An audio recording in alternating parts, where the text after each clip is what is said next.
Hello, everybody. Welcome to the Buckeye Weekly podcast. I am Tony Gerdeman, here as always with Tom Orr. Tom, how's it going? We have actual football news, Ohio State football news to talk about, so I'm great. How are you? I'm doing pretty good, and let's just go ahead and start off with the football news, which is, rather than pleasantries. Enough with the pleasantries, okay? Maybe it's both because I'm housebound. I'm no longer friendly to people. So let's talk about Jaelen Gill and his decision to transfer from Ohio State. You texted me because we were both on the conference call, and you texted me about it when you saw it. And I responded back that it's a surprise, but not a surprise that it happened. It's the way he didn't get onto the field last year, and the way they've moved so many guys into the slot this year. There's 3 new guys in the slot in the spring, in Garrett Wilson, Jackson Smith, and Jigba, and Mookie Cooper. And knowing how important that slot position is, I don't know that the writing was on the wall, but I think it was clear that for Jaelen Gill to play, he was going to have to ramp things up, and, not getting a chance to do that in the spring. We wondered how guys would know without that opportunity in the spring. I guess maybe this is one way, and that he didn't get a chance to show that he is better than those guys. So maybe this was just his time to move on and get a fresh start, rather than finding out in the fall that Garrett Wilson's going to be ahead of you, and that maybe what Jackson Smith and Jigba does, they like better. Maybe what DeMario McCall does at times, they like better. Mookie Cooper is a different kind of guy as well, and who knows if CJ Saunders gets that 6th year, that they like what he does. And this feels just like a depth chart thing where nothing was guaranteed for Gill, even though we've seen him make some plays, but there's just too many guys in the mix, and he wanted a fresh start. Yeah, and he was one of those guys. I mean, basically everyone who was not a true freshman or true sophomore wide receiver, I think you could have put on the list of guys who were, on the list of people who really needed to have a good spring in order to sort of establish where they are on the depth chart, just because of not just the quality of talent, but the quantity of quality talent that they've brought in at those positions in the last 2 years. You can't just be okay and go, well, I've got seniority, so I'm going to win the job. That's just kind of how it is. That doesn't work when you're going up against a Garrett Wilson, or when you're on the outside and you're going up against a Chris Olave, or a Jamison Williams, or a Julian Fleming, or whoever you want to use as an example outside. You have to have really step up and establish that, yes, okay, I am ready to seize the job and not just sort of like have it handed to me. And all of those upper class wide receivers, you wonder where they're standing right now. The Jalen Harris, the Elijah Gardner, those guys outside, and Jaelen Gill on the inside. You wonder where they feel like they stand right now. I mean, we talked to Brian Hartline on Tuesday or Wednesday, whatever day this is, and he talked about Jalen Harris really stepping up as a leader in that room. So maybe Jalen Harris is kind of seizing the opportunity and taking the chance that's in front of him. But if Jaelen Gill didn't think he was going to be in a position to do that, or he wasn't comfortable, potentially being the second banana at H behind Garrett Wilson, then it is time for a fresh start. And he has, we have seen him. I mean, we talked about him during the spring game draft. He's the kind of guy who, you get him out in space, he can do some exciting stuff. He never really got the opportunity, just as a combination of the depth chart at H last year. You weren't going to get KJ Hill off the field very often.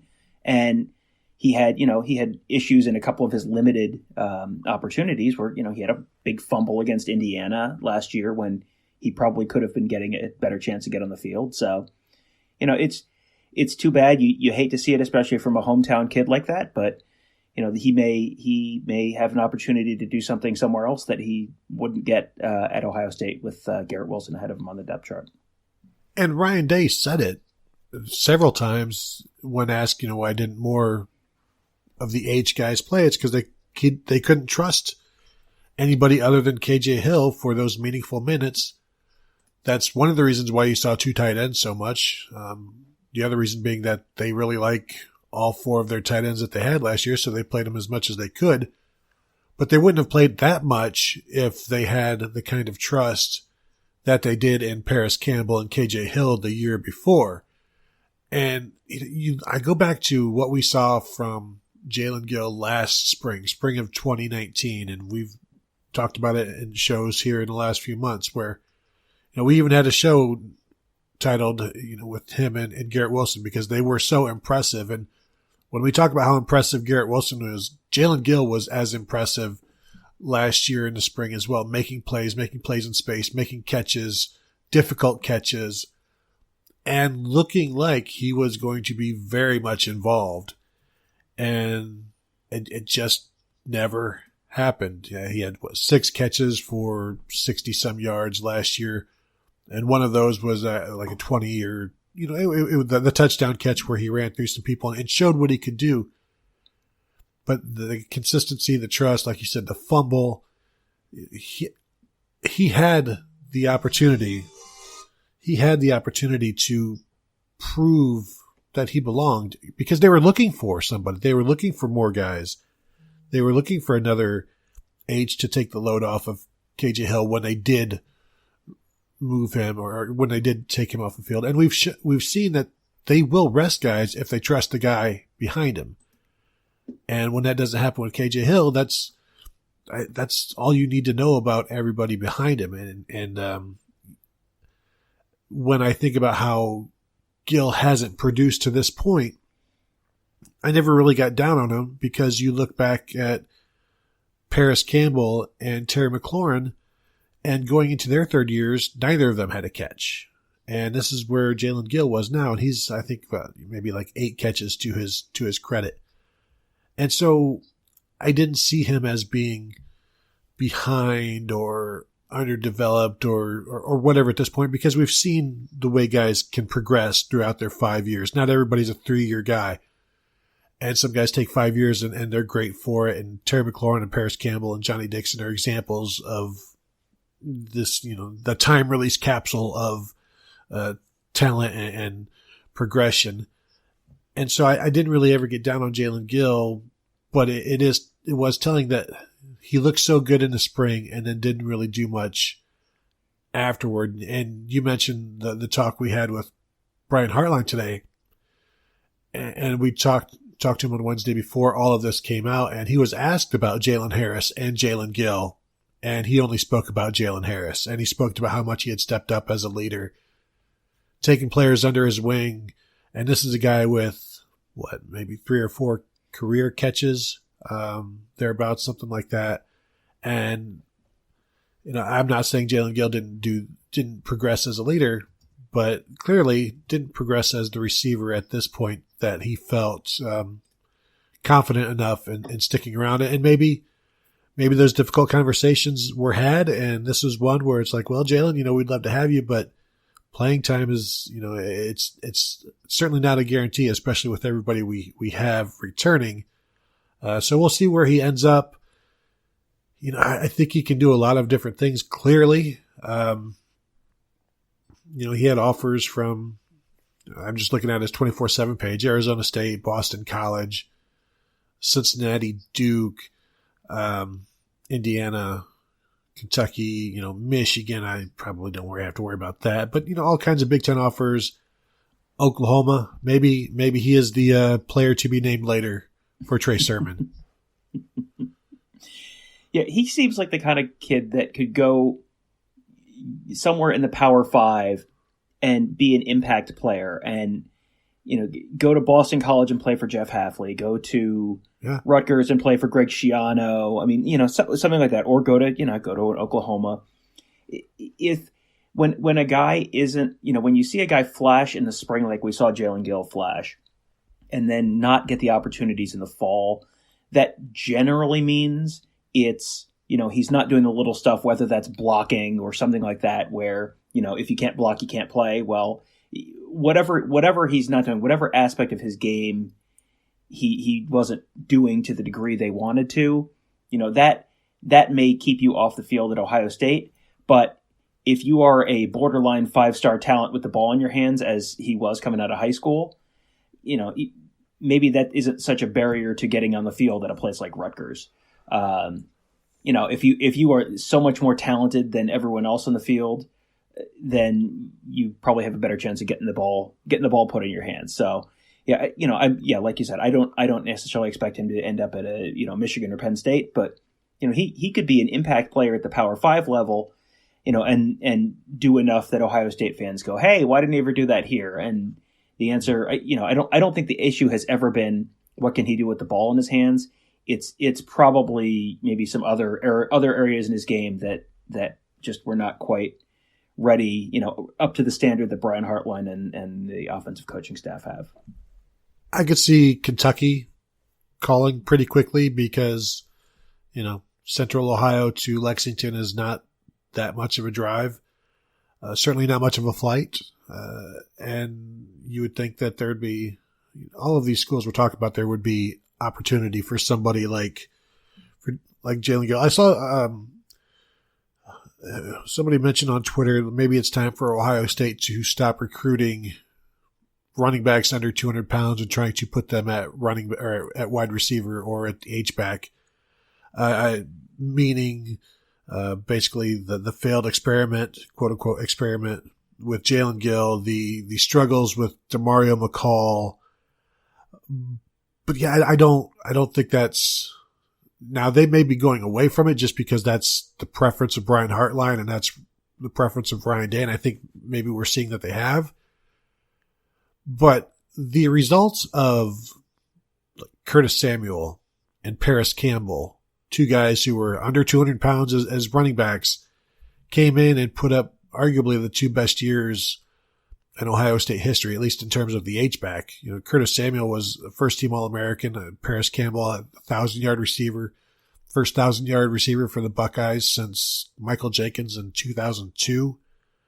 So there's certainly still room for those guys, but it also comes down to what does Brian Hartline want? What does Ryan Day want? What does the offense fit? I still think there's a place. There's always going to be a place for a guy like Paris Campbell, Tom. There's always going to be a place for a guy like Curtis Samuel.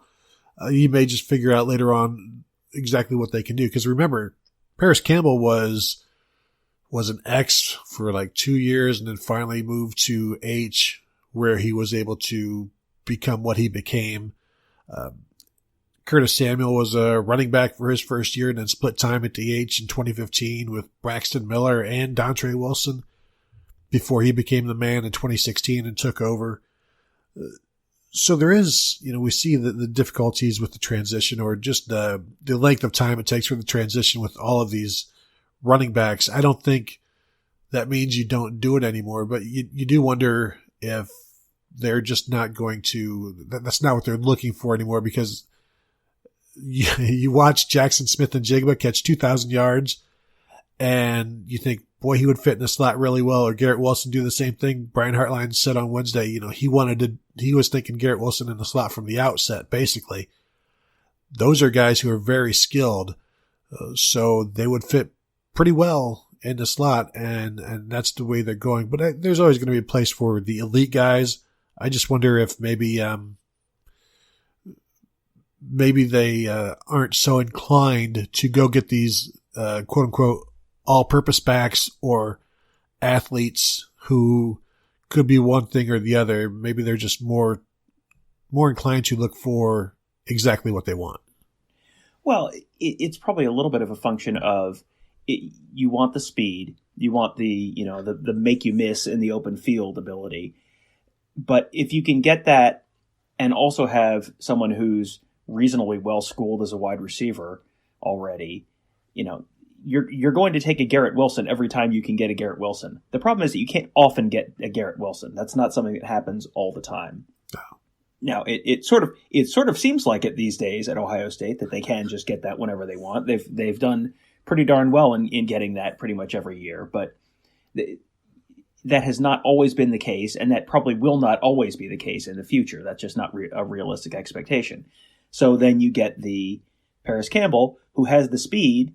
I mean, Paris Campbell was a track star. He was, I think, the 100-meter champion in the state of Ohio, or 200-meter champion in the state of Ohio. He had the speed, but it was like, okay, now you got to spend a couple of years learning how to play the position, because he was a high school running back and didn't really know the first thing about playing wide receiver, is what he said. So, you have 0 yards, 0 catches as a true freshman, 0 yards, 0 catches as a redshirt freshman, 17 catches, 175 yards his third year. And then fourth year, 50 for 716, and then 99 for 1,087. I mean, it takes a while to get there. It takes a while to learn that position. Now they're in a spot where they probably don't have to do that. They have, they have recruited guys who are, smaller running backs, but those guys seem like they're going to stay at running back. They don't seem like they're going to be moving to wide receiver. So I think that they have maybe figured out that, hey, if we can get a guy that has everything we want to, and we don't have to sort of teach him and walk him through the process and have a year or two of learning curve, then yeah, we're going to do that. But that has not always been the case. So, if they can keep, if they can get everything they want and not have to have a learning curve, yeah, they're gonna do that.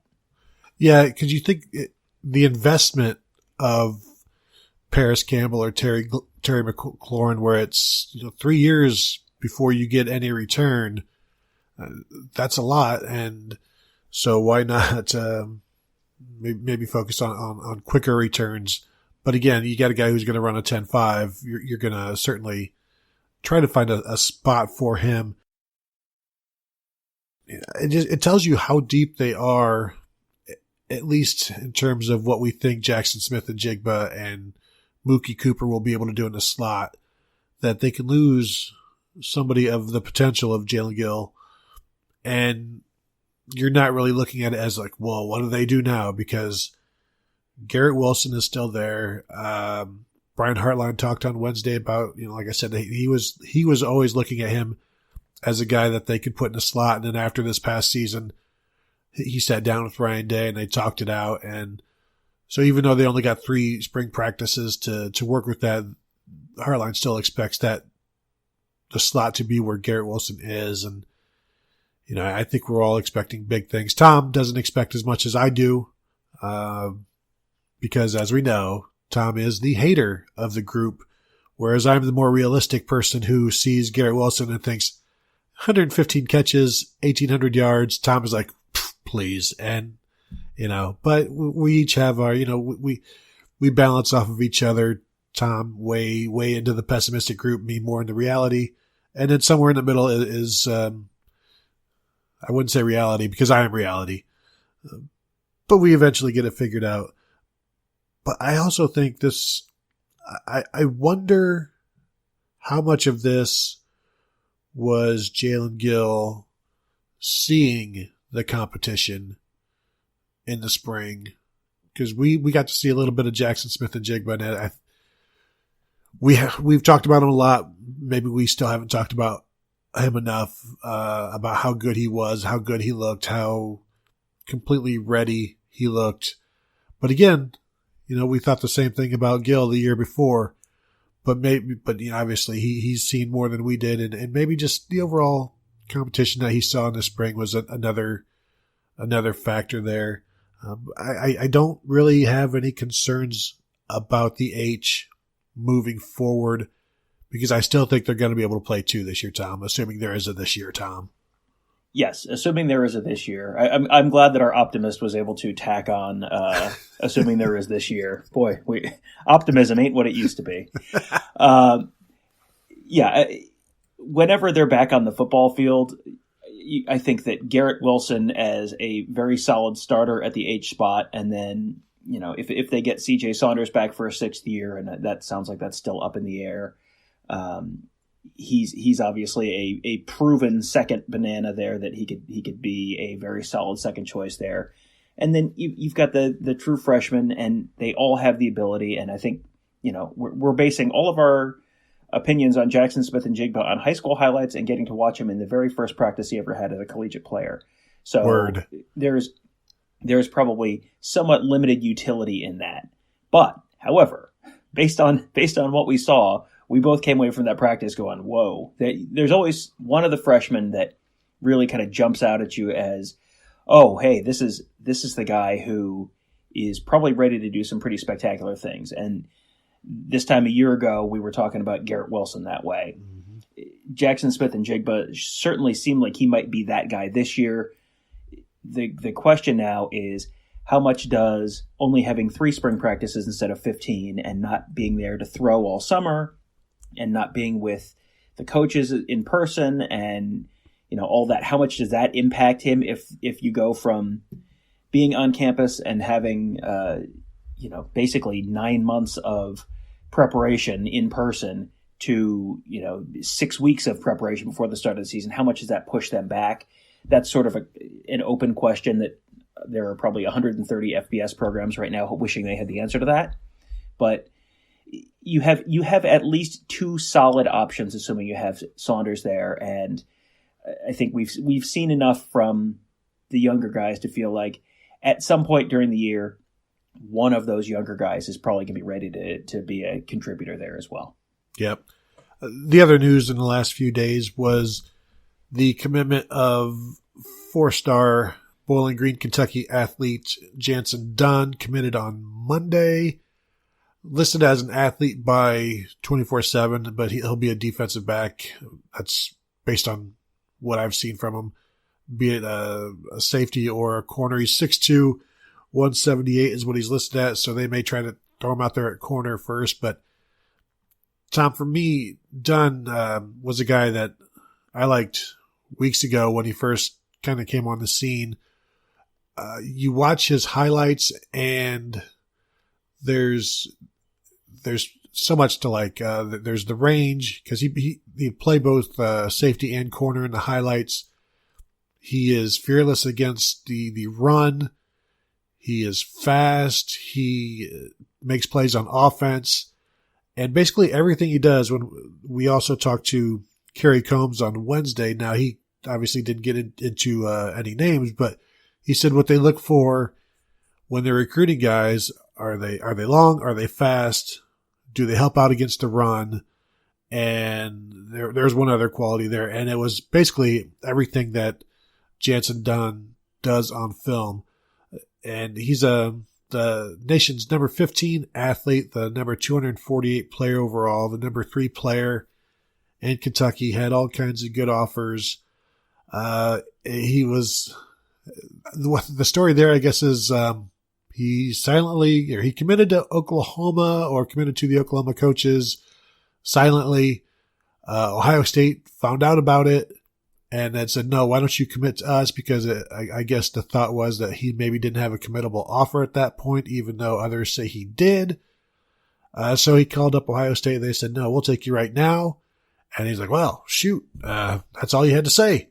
And so then he committed to Ohio State on Monday. But Tom, just really, I mean, he's the 17th commit. He is the 15th, 14th lowest rated guy in the class, but he's one of my favorites. Just a unique athlete.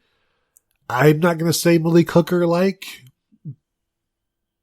because he's ranked higher as a recruit than Malik Hooker was. But an intriguing athlete that I think people should keep an eye on, as Ohio State has almost wrapped up its secondary recruiting for the 2021 class.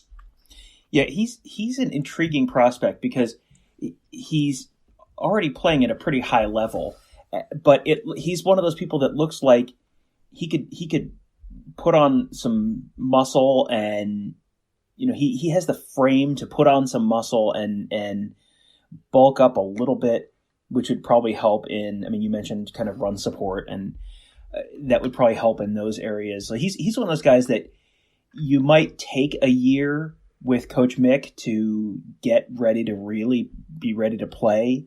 But there's a lot to like there. Like he looks like he's got long arms. Like I just every once in a while you'll just kind of, and I can't. I mean, I'm watching highlights, and I'm watching, and it's in like just a video on a computer screen. So I don't know that for a fact, but it's just like every once in a while you'll kind of look at a kid's highlights and go, just when you've watched enough of them, you see stuff that just looks different. Like he looks like he's just kind of got a pretty good wingspan, pretty good range, and quick, fast. I was impressed with him. The obviously relatively little bits that I've seen of him, but if Ohio State was willing to immediately go, oh no, yes, we would take you right now. That they're not hurting for defensive backs in this class. They've already got a couple. I think they're what, 5 now defensive backs in the class. So this is not like a desperation thing. This is a kid they wanted, and Kerry Combs, I think, has a pretty good sense of what he's looking for in defensive backs at this point after coaching the position for quite a while. And at the NFL level, he can probably figure out, this is what I'm looking for. So, that's a big pickup for them, because you're getting to the point where the class is largely full. You're at 17 commits already for the 2021 class, and with as much uncertainty as there is going into the fall, you would think you would want as many guys sort of in place as you could, now, and more or less feeling like they're content, they're happy where they are, they're shutting down their recruitment, and that with as much uncertainty as there is going into the fall in so many different areas surrounding college football, that's pretty big to be in a spot where they have this many commitments already. Yeah, so there's, I guess, maybe a couple more guys vying for 1 or 2 spots left in the secondary. I think Jaelen Johnson, the safety out of Cincinnati, maybe he's a bullet at some point. So maybe you do or you don't count him in that secondary. But I know I think maybe Steve Wiltfong put in a crystal ball for California cornerback Jalen Davies out of Mater Dei, number 11 corner in the nation, number 110 player overall. I think, was it Derek Davis, safety out of Gateway, Pennsylvania, is also highly rated and possibly leaning towards Ohio State. So there's still some guys out there, but the secondary's pretty much almost done. I think they want to get another lockdown corner, like complete total corner, because we don't know, what is Andre Turrentine, what is, exactly where is everybody going to land. You don't know. You bring them on campus and then you try them out and see where it goes. But there's only so many guys you can bring in for the secondary. Are they looking for 5, 6? They sure seem well on their way to getting whatever they want. And then also they're getting a leg up on 22, because 22 offers are going out right now. The class of 2022 offers are going out right now. So and as the coaches all said on Wednesday, they're getting to look at a lot more film and see more guys and talk to guys and touch base. And even though they can't bring people in, everybody's doing the virtual tours, and there's no time for coaching, basically, because there's no coaching permitted. And so what else you got to do other than, and you can't even really devise stuff because you don't know what guys can do. So just a lot of phone calls, a lot of recruiting. And as Tom, every coach said on Wednesday, it's building relationships with the recruits. And basically that's what they're doing right now. Right. Yeah. Your relationship building. And, I'm sure that everyone is feeling like they're falling behind in everything. I think that's probably true for probably everyone listening to this and everyone with kids who are not going to school right now. And you just kind of have to keep reminding yourself, well, everybody's falling behind, so therefore no one's falling behind. Like there is no one who is out on the road recruiting right now, so therefore there is no one who is jumping substantially ahead of you. And, you look at the recruits that Ohio State's pulling in right now, it would be pretty hard to argue that anyone's moving ahead of Ohio State. There are probably a lot of people falling behind Ohio State right now. But yeah, I think Ohio State's got to be feeling pretty good about where they are with the whole recruiting thing. And, I tweeted this out a couple days ago, but after a decommitment from the number one overall player in the country who was committed to Clemson, Ohio State now has commitments from the 3 highest rated commits who in the entire 2021 class. So the 3 kids who are the highest rated kids who are committed are all committed to Ohio State right now, and they're in on a whole bunch more of the kids. That's 3 of the top 12 are already coming to Ohio State, and they're in the conversation for a number, probably 3 to 4 more of the guys in the top 12 right now. So that's a pretty good position to be in. It's not bad. And before we wrap up, though, Tom, I do want to correct one thing from our last show, or one of our last shows, which was the pronunciation of the second most recent commit, Tunmise Adelier, who we didn't quite get it exactly right. We got it close, but it is Tunmise, and it is Adelier. And now a way to remember this is be like somebody suggests Adeli, and you're like, Adelier? That doesn't sound half bad. As an East Coast native, that is something that will stick with me. Adelier? Exactly. Right, there we go. Perfect. We go. And so there you go. So we'll wrap this show up right now. We will have some more shows because we've got to talk about all of the assistant coaches that we talked to on Wednesday and everything they had to say. So we'll cover those in the upcoming shows this week and moving forward maybe into next week. We'll see. So we want to thank you all for listening. Make sure to check out theozone.net. Continue to rate and review the show. We do appreciate it.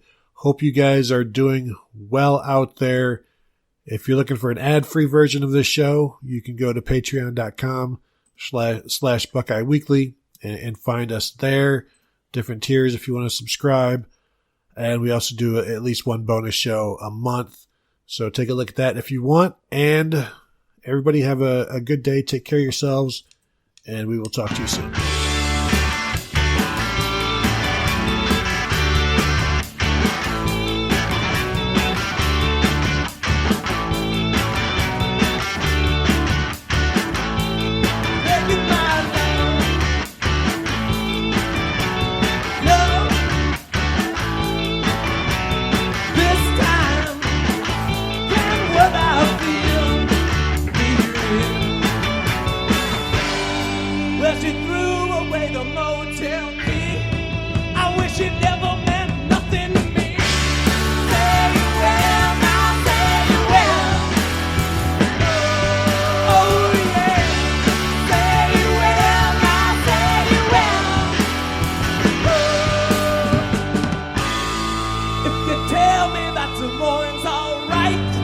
We could steal a car and leave tonight.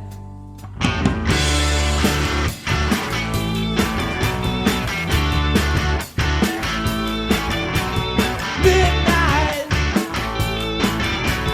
porch light. I had to see you 'cause I know things just haven't been right. This feeling's getting stronger. I can't take it any longer. Say you will, now say you will. Oh yeah. Say you will, now say you will. If you tell me that tomorrow's alright, we can steal a car and leave tonight.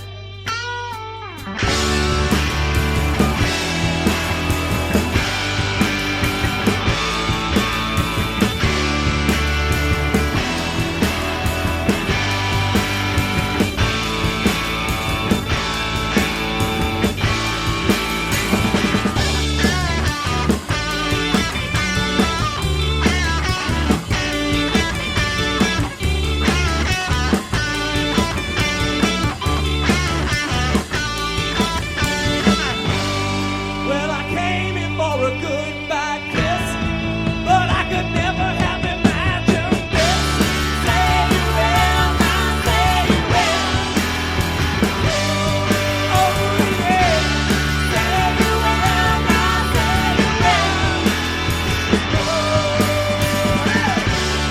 Say you will, now say you will.